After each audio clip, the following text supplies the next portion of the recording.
Cuando escuchamos a según quién soltar según qué chorradas que van contra la ciencia, contra el sentido común, y lo que es peor, contra la empatía y contra la dignidad de los seres humanos, es muy difícil no responder. Más cuando sabes que da igual lo que digan, da igual lo estúpido que sean, que va a protagonizar la discusión pública. Es lo que tiene ser propietarios de medios de comunicación y de redes sociales. A pesar de todo esto, tenemos que intentar, como sea, salirnos de esta conversación estúpida, desalmada y desalmante que solo nos puede conducir a un callejón sin salida. Porque quien elige el tema de conversación es quien tiene el poder. Por eso tenemos que cambiar la agenda. Tenemos que conseguir que la esperanza en un futuro mejor venza el miedo y a la mentira. Bienvenidas y bienvenidos a Noticias Positivas, donde te contamos que otro mundo es posible. Y bueno, teníamos ganas de hacer una pequeña revista de prensa positiva y hoy se han alineado los astros, entonces bueno, pues simplemente vamos a repasar estas noticias de noticias positivas y de otros medios de comunicación, pues precisamente también para intentar cambiar los temas, la agenda de temas sobre lo que debemos pensar y cuáles deben ser las prioridades de la sociedad. Y bueno, pues empezando por noticiaspositivas.es, por nuestro medio digital, pues esta es la primera noticia, muy interesante. La noticia dice el titular que el café, el cacao y el azúcar de comercio justo generan menos impacto ambiental que sus equivalentes convencionales, ¿no? Es verdad que aquí, en este sentido, este trabajo, que lo ha publicado y la noticia es de la Coordinadora Estatal de Comercio Justo, bueno, pues se basa en un informe bastante interesante, que es verdad que aunque sea comercio justo, este menor impacto ambiental se debe en concreto a las técnicas ecológicas que desarrollan las cooperativas productoras que se basan en el comercio justo. Porque bueno, el comercio justo, más allá de buscar precisamente pues esta responsabilidad social, que se les pague un salario digno a los productores, que no trabajen niños, este tipo de cosas, pues otra de las claves es precisamente la producción mediante técnicas de agricultura y ganadería ecológica, sin pesticidas, etcétera, ¿no? Y bueno, pues por ejemplo, ¿qué consiguen con esto? Pues la reducción entre un 45 y un 91% de emisiones contaminantes frente a cultivos convencionales. Por ejemplo, las técnicas ecológicas que desarrollan en el caso, vamos a poner un caso de uno de los cultivos, porque aquí ha habido tres cultivos sobre todo en los que se han centrado, ¿vale? Y bueno, uno de ellos, quizá el más importante dentro del comercio justo, pues sea el café y el chocolate, yo creo que son los más importantes, bueno, y el cacao, ¿no? Entonces, pues por ejemplo, el cacao de comercio justo, que el chocolate, como os digo, pues quizás sea uno de las cosas en las que primero pensamos, ¿no? En este caso es cacao de comercio justo cultivado en Santo Tomé y Príncipe, bueno, pues con un proceso bastante natural, manual y regenerativo, genera 8 veces menos emisiones que la media del impacto de la industria convencional. Y así podíamos seguir repasando un poco todos estos productos, estas cuestiones y básicamente, para no aburriros con cifras, si queréis entrar en la noticia, noticiaspositivas.es, veis todos los datos, pero es un poco siempre la misma tónica, ¿no? En los tres cultivos, café, cacao y azúcar de comercio justo, como os digo, son cultivos que se desarrollan en varios países a la vez, digamos que se prueban estos datos y estas circunstancias en varios tipos de cultivos y en varios países, ¿vale? Para que el informe sea realmente sólido, ¿no? Y sea contrastado, ¿no? Y básicamente siempre es la misma tónica general, ¿no? Es decir, son productos más ecológicos y por tanto con menos impacto ambiental precisamente por estas técnicas de cultivo ecológica, ¿no? Lo cual no quiere decir que no haya que recordar que precisamente el comercio justo genera también menos impactos, como hemos dicho antes, en temas sociales y de desarrollo, no solo salario y condiciones dignas, sino también temas como igualdad de género, promoción del trabajo de la mujer, no explotación infantil, negociación colectiva, se respetan más los derechos de los sindicatos. Y bueno, también se intenta un precio estable, no solamente los salarios, sino que el precio que se paga por las cosechas pues sean justos y que se cubran los costes de producción. algo bastante interesante cuando, bueno, tenemos que tener en cuenta todo lo que está pasando con el campo, ¿no? Que es verdad que en el primer mundo es otra movida, pero también pasa un poco lo mismo, ¿no? Que muchas veces los agricultores ni siquiera cubren el precio de lo que les vale cosechar con lo que les pagan las grandes cadenas, ¿no? Y con el comercio justo pues también se evita eso. En fin, pasando al siguiente asunto, esto es interesante porque este martes, 23 de septiembre, fue el Día Internacional de la Bisexualidad. Y bueno, la red empresarial por la diversidad e inclusión LGTBI, que se llama Ready, bueno, pues quiso aprovechar esta cuestión para poner el foco en una realidad que todavía no es tan conocida, y es que la bisexualidad sigue siendo una de las orientaciones sexuales más incomprendidas y quizá con muchos prejuicios todavía, tanto dentro como fuera del entorno laboral. Además, Ready destaca que el impacto, esta discriminación, estos topicazos, estos prejuicios, pues es todavía mayor en el caso de las mujeres bisexuales. Dice Reddy que esto se debe a que hay una doble discriminación en este caso, ¿no? Pues por ser mujer y por tener una orientación sexual no mayoritaria, ¿no?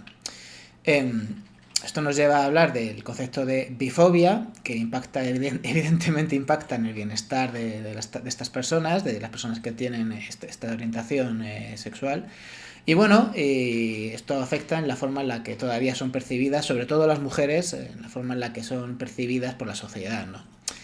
Bueno, Reddy en este sentido está muy bien porque llama a las organizaciones a que rompan esta invisibilidad, a que reconozcan la existencia de la bifobia y, muy importante, que se generen espacios laborales seguros para todas las orientaciones sexuales en este caso, ¿no? Aunque estamos hablando específicamente de la visibilidad bisexual, pero por supuesto Reddy siempre reivindica esto para todas las orientaciones sexuales, ¿no? ¿Y qué significa esto? En el caso de las empresas, un poco se les pide, un poco o mucho se les pide que den un paso más allá de hacer declaraciones generales y de poner un loguito y estas cosas, sino que cuenten con políticas específicas, ¿no? Políticas que mencionen expresamente y reconozcan a las personas bisexuales.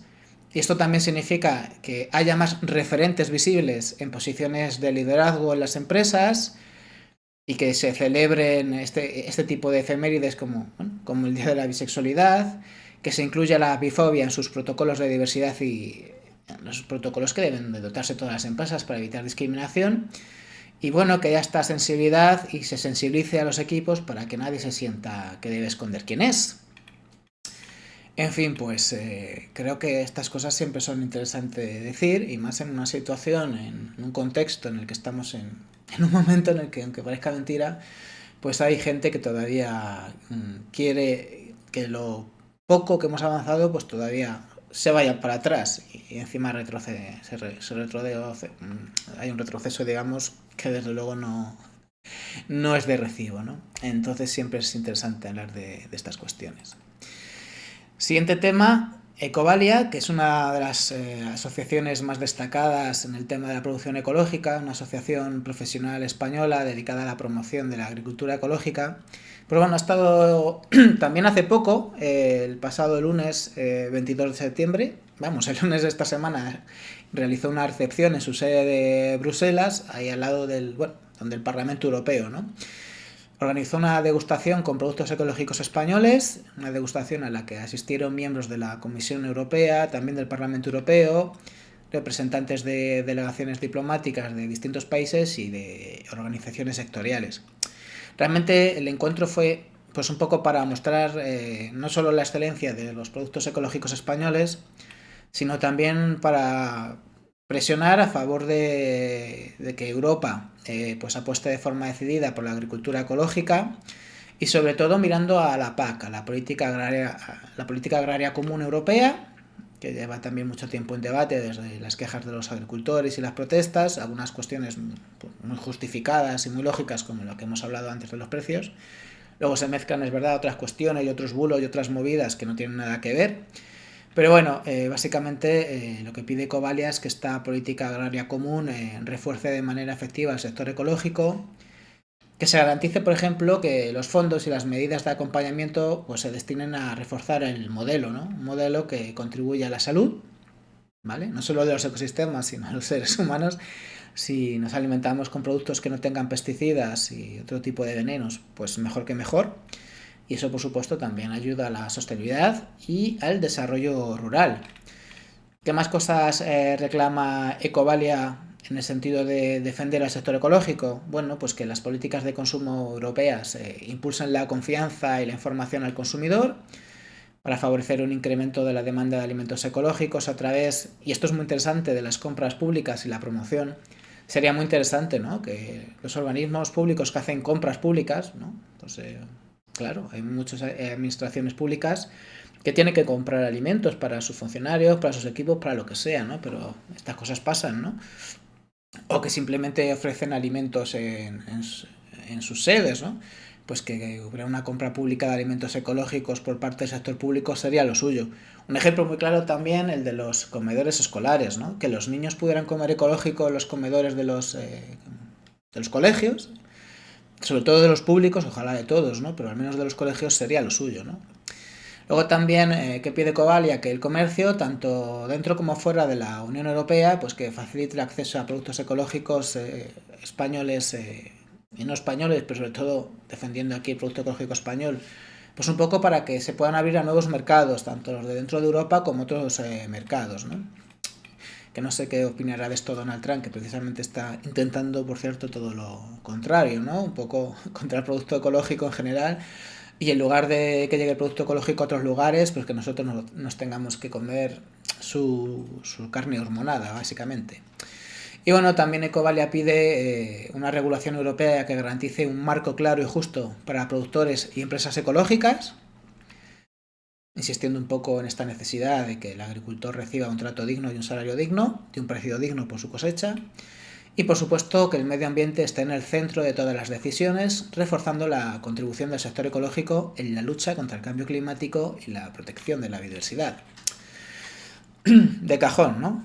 Pero bueno, ya sabemos cómo está Europa, que es un pasito para adelante, dos para atrás, y por eso es tan importante que haya entidades como Ecovalia, que es verdad que se caracteriza por ello, ¿no? Porque es verdad que lucha bastante por la agricultura y la ganadería ecológicas.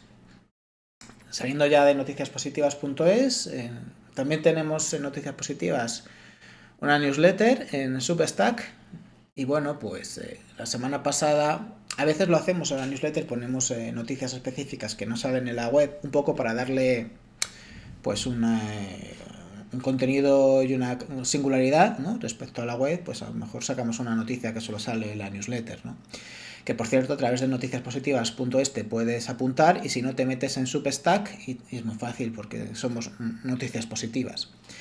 Y bueno, como digo, en la newsletter última de la semana pasada, precisamente hablamos de que la semana pasada fue la Semana Europea de la Movilidad, que se centra bastante en el tema de la movilidad sostenible. Yo creo que ni Dios se entera de que esto existe, y yo creo que no es un tema de conversación que lamentablemente esté mucho en la conversación pública. Sí que es verdad que un poquito más se habla del Día Sin Coches, que suele ser el Día Mundial Sin Coches es el 22 de septiembre, y sí que resuena un poco más el Día Sin Coches, pero aún así sigue haciendo poco ruido, ¿no? Quizás siga haciendo poco ruido porque cuando hablamos de un día sin coches es porque sabemos que nos tenemos que comer el coche el resto de los días, ¿no? Que es que parece que empezamos el partido perdiendo y con pocas ganas de ganar. Parece que como mucho podemos aspirar al empate, ¿no? Y yo lo que digo es que sí que existen modelos de ciudades que, bueno, que están pensadas para las personas y no para los coches. Es verdad que los modelos que existen ejemplares y que funcionan muy bien son en ciudades de pequeño tamaño, lo cual también debería llevarnos a replantear si nuestras ciudades no son demasiado grandes y si no hay que cambiar a otro modelo de urbanismo, porque los modelos de la gestión de la sostenibilidad de las ciudades pues suponen abrir muchos melones, ¿no? Y esto es así, ¿no? Pero el caso es que sí que existen modelos de movilidad sostenible que funcionan, y por ejemplo en Pontevedra, la capital, Pontevedra capital, que ya es una ciudad, y esto es muy interesante, lleva casi 15 años sin sufrir ningún accidente de tráfico mortal dentro de sus calles. Y esto no es pura suerte. Lo han conseguido, bueno, pues con una iniciativa que pusieron en marcha hace bastante ya, empezó a finales de los años 90 del siglo pasado, que se basa en una estrategia de ciudad que se llama Caminar Resuelve, y tanto que resuelve. Y bueno, como les gusta decir a los pontevedreses, la ciudad ha sido desautoxicada, es decir, han sacado sobre todo del centro histórico los coches, los autos, donde antes dormían legal o ilegalmente cerca de 500 coches ocupando el centro del casco histórico. Y bueno, ¿cómo se ha evitado esto? Pues se restringió la circulación, lo que es el tráfico rodado en el centro urbano, que además fue peatonalizado, pero de una manera muy inteligente, porque no se trata solo de restringir el tráfico, sino de al mismo tiempo dar alternativas y hacer que no haga falta el coche. Porque si tú restringes el tráfico, pero al mismo tiempo no haces nada para cambiar un modelo que por narices te obligan a meterte con el coche, pues mal vamos, ¿no? Pero bueno, pues se hicieron diferentes medidas, como poner en marcha varios aparcamientos disuasorios en el límite de la urbe, de manera tal que no hiciera falta ir en coche. Y bueno, ¿qué ha pasado con estas actuaciones? Que han dejado libre una gran cantidad de espacios que ahora son aprovechados pues para la actividad comercial, para el ocio, para pasear. Se han ganado espacios para los peatones y que han convertido estos espacios, muy interesante lo que dice el alcalde, en un espacio seguro y digno, ¿no? Y además que funciona en el sistema, digamos, a nivel económico.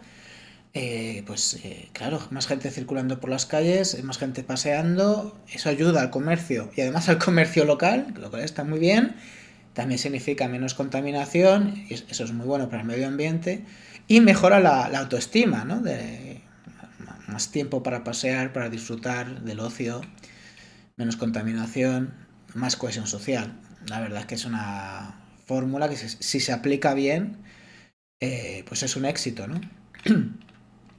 También se han hecho otras medidas, como se aprovecharon las obras de renovación del espacio público que se hicieron también para todo esto de acondicionar el lugar y que fuera posible, pues todas estas obras sirvieron de trampolín para incorporar nuevos servicios y para actualizar y mejorar la propia urbe, las propias instalaciones urbanas, ¿no?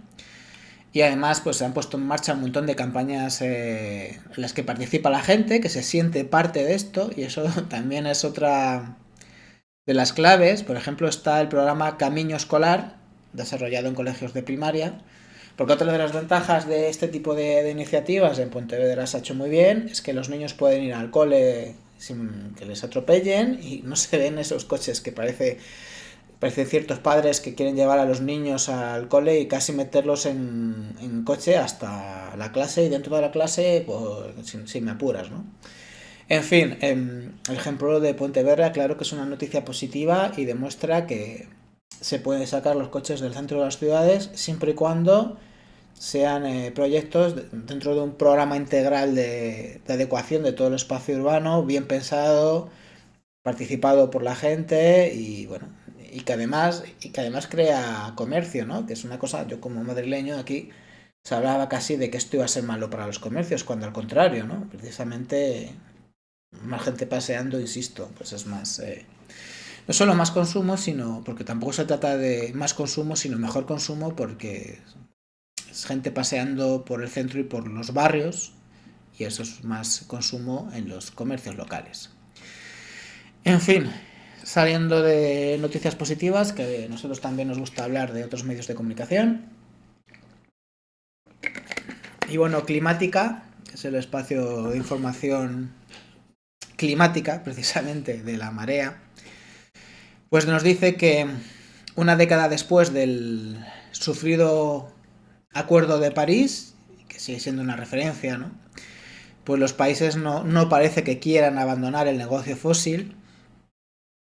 De hecho, todo lo contrario. Los gobiernos de las principales naciones fósiles, de las que tienen, digamos, las empresas o concentran a las empresas más importantes del negocio de los combustibles fósiles, pues más que estar por abandonar, están por producir más. De hecho, estos gobiernos tienen previsto producir en 2030, en 5 años, más del doble del volumen de combustible que sería compatible con el objetivo del Acuerdo de París que como sabemos es que ese calentamiento global se limite a 1,5 grados respecto a los niveles preindustriales. ¿Por qué? Porque según los estudios científicos, si ese calentamiento se sitúa por encima de esa cifra de 1,5, es cuando, digamos, las cosas se ponen peor, cuando sabemos que las catástrofes ambientales van a ser más factibles, que va a haber más fenómenos extremos y de mayor magnitud, no solo más, sino de mayor magnitud.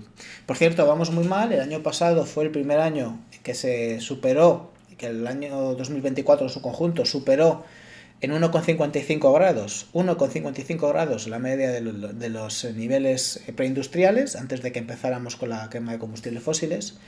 Es verdad que con que pase esto un año no significa que ya se haya fracasado en este objetivo del 1,5, porque esto tiene que ir a largo plazo, y un año en concreto se puede superar, pero no vamos bien. Y además, teniendo en cuenta el calor que está haciendo este año, que también va camino del récord, pues tiene mala pinta, ¿vale? Pero esto sí que es importante. Estamos hablando de quizá uno de los problemas más serios de la humanidad, pero sabemos cuál es el comienzo de la solución. Aquí hablamos de soluciones y la ciencia lo dice muy claro: abandonar los combustibles fósiles. Tenemos la solución. El problema es que si aplicamos esto, pues hay gente que va a dejar de ganar mucha pasta. Y por supuesto, están poniendo todos los obstáculos en la rueda posible. Entonces, ¿de qué va a depender esto? Evidentemente, de la movilización y la concienciación ciudadana. No hay otra. Si apretamos, será posible. Y es bastante interesante que seamos conscientes y que apretemos, porque al menos aquí sabemos la solución: abandonar progresivamente, cuanto antes mejor, los combustibles fósiles. Esto es lo que se tiene que hacer. No va a ser fácil, pero si sabemos lo que hay que hacer, pues pongámonos con ello, ¿no? Bien. Siguiente noticia, esta es muy curiosa. Edita Olaizola, que bueno, es una de amigas de Noticias Positivas y entusiasta colaboradora, que bueno, es que la verdad que lo mueve todo en redes, siempre está ahí, es una crack, y que es una gran experta en biomimética. Que bueno, la biomimética, para quien no lo sepa, pues es una rama de la ciencia que un poco investiga cómo la naturaleza y cómo en ella, en lo que podemos encontrar en la naturaleza y en muchas especies animales, pues nos pueden ayudar también a los seres humanos a funcionar mejor. Nos podemos fijar en la naturaleza y a veces eso funciona a funcionar mejor, a funcionar de forma más eficiente y sostenible. E incluso nos ayuda a desarrollar, grandes avances tecnológicos. De hecho, nos hemos fijado muchas veces en la naturaleza, ¿no? Bueno, el helicóptero es uno de los ejemplos que siempre se suelen dar, ¿no? El helicóptero, sabemos que el diseño se basa mucho en cómo funcionan las libélulas, cómo vuelan las libélulas. El sonar de los barcos y los submarinos se basa en los sistemas de ecolocalización de murciélagos, de delfines, de ballenas. Ya sabéis, esto de la ecolocalización, pues es la capacidad que tienen algunos animales de saber por dónde van, de saber por qué entorno están navegando, incluso con poca luz, pues a través de la emisión de sonidos y la interpretación del eco que produce, pues el rebotar el sonido de los objetos alrededor, ¿no? Las propias placas solares se basan en la naturaleza. Es una clara imitación de la fotosíntesis, ¿no? De convertir la energía del sol en alimento, o en este caso en energía eléctrica, ¿no? Energía eléctrica que alimenta nuestras casas, nuestras empresas, etcétera. Y bueno, Edita en Diario Responsable ha escrito un artículo muy interesante en el cual se basa en un referente menos conocido y bastante simpático: el perezoso, ¿no? Este animal tan chulo y tan peculiar. Entonces, bueno, echar un vistazo, no os vamos a dar más detalles, simplemente en Diario Responsable está este artículo llamado Biomimética, un líder perezoso. Y bueno, pues echar un vistazo, porque os digo, pues es bastante sorprendente. Y bueno, vamos a terminar con un pequeño artículo, bueno, pequeño o muy grande, porque la verdad es que estaba muy interesante, de Feminista, que es la plataforma de la agencia EFE dedicada a cuestiones de feminismo, igualdad de género, etcétera. Y muy interesante específicamente para los hombres, ¿no? Que habla sobre las nuevas masculinidades frente al retroceso, ¿no? Es verdad que el punto de partida es complicado, ¿no? Porque están avanzando las cuestiones que tienen que ver con el negacionismo de la violencia de género, pues está aumentando y además está aumentando especialmente entre los hombres jóvenes, ¿no? Y además, como bien dice el artículo, es una realidad que potencia las redes sociales y que al mismo tiempo esta realidad pues evidencia que hay que construir nuevas masculinidades que se alejen de la violencia y de la imagen machista del poder. Una imagen machista que, bueno, está bastante bien representada a nivel global ahora mismo, ¿no? Y bueno, por ejemplo, el artículo menciona un informe, el informe Juventud en España 2024, que entre otras cosas señala este incremento de los jóvenes que consideran que la violencia de género es un invento ideológico. Es verdad que no solo lo piensan chicos, pero sobre todo sí que son chicos los que donde se ve el aumento de quienes piensan así.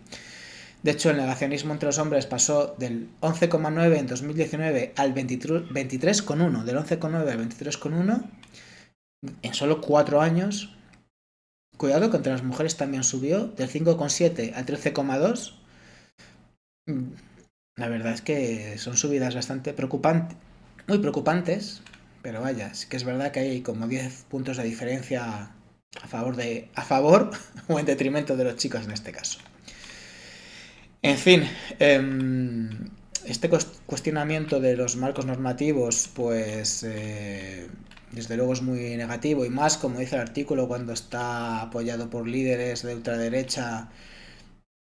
Precisamente, bueno, podríamos hablar de Trump, pero aquí habla, por ejemplo, de Javier Milei, que está empezando a usar su concepto de libertad como oposición a una supuesta opresión que dice Milei que vivimos los hombres.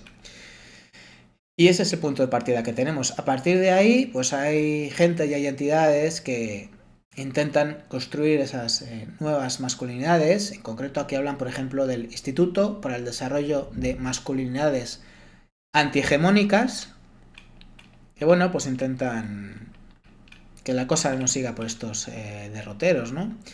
Por ejemplo, lo que dicen este tipo de entidades es que hay que empezar a hablar de los cuidados en la masculinidad para abrir nuevos espacios de reflexión. Sobre todo entender que esto del cuidado no es una cuestión únicamente de la mujer, sino que tiene que ver con otras cuestiones, tiene que ver, por ejemplo, con algo que tiene mucha importancia para todos en la sociedad, que tiene también una importancia económica muy clara, porque es así, porque mueve mucho dinero y mueve muchas cuestiones. Es efectiva y lógica y empíricamente relevante el cuidado, y esto es así, y sin cuidados la sociedad no se sostiene, nadie se sostendría. Y luego una cosa muy interesante, lo que dice en este caso una de las personas citadas, que es Nico Nogués, precisamente es el fundador de este Instituto para el Desarrollo de Masculinidades Antihegemónicas.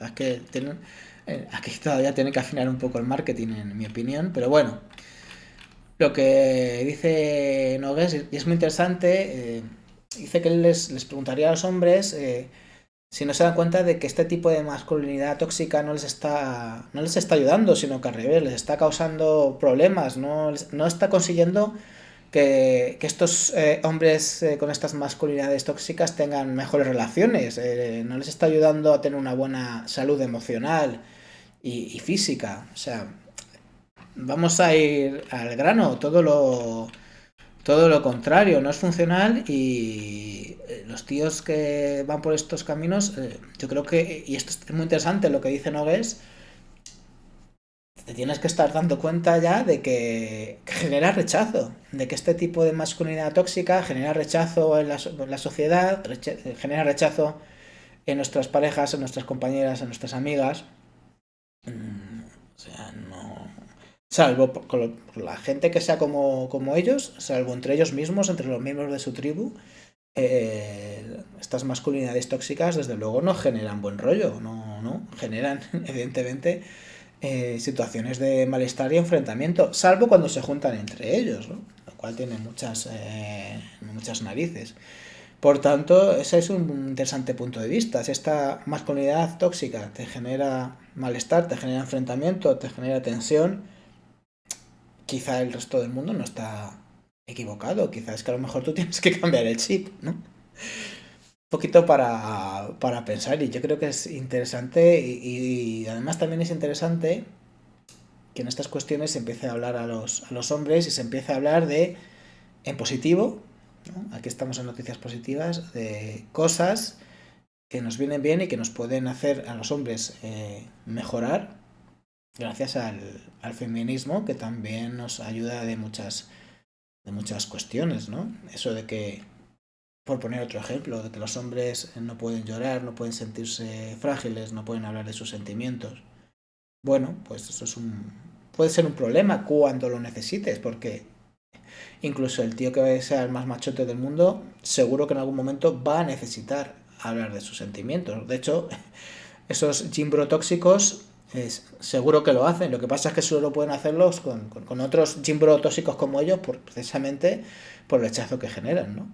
Entonces creo que es interesante ese tipo de reflexiones, y sobre todo también muy interesante meter a los chicos, a los chavales jóvenes en la conversación, y que entiendan que esto también es beneficioso para ellos, porque es que lo es. Y está genial que se empiece a entender así. En fin, con esta reflexión hemos terminado esta noticia, y hemos terminado pues, este pequeño repaso a noticias positivas nuestras y de otros medios de comunicación. Y bueno, espero que te haya gustado, y como decía al principio, la idea es que cambiar la agenda, que cambiemos los temas sobre los que pensar, que debatamos sobre las cuestiones realmente que son interesantes, ¿no? Justicia social, justicia ambiental, derechos humanos, igualdad de género, feminismo. Las cosas que construyen una sociedad mejor, y que es de lo que se trata aquí, de contarte que otro mundo es posible y de ayudarte y de mostrarte cómo podemos ir en esa dirección. Aquí terminamos el programa. Espero que te haya gustado, y como siempre te digo, hasta que nos volvamos a encontrar, que la vida te llene de noticias positivas todo el rato. Chao.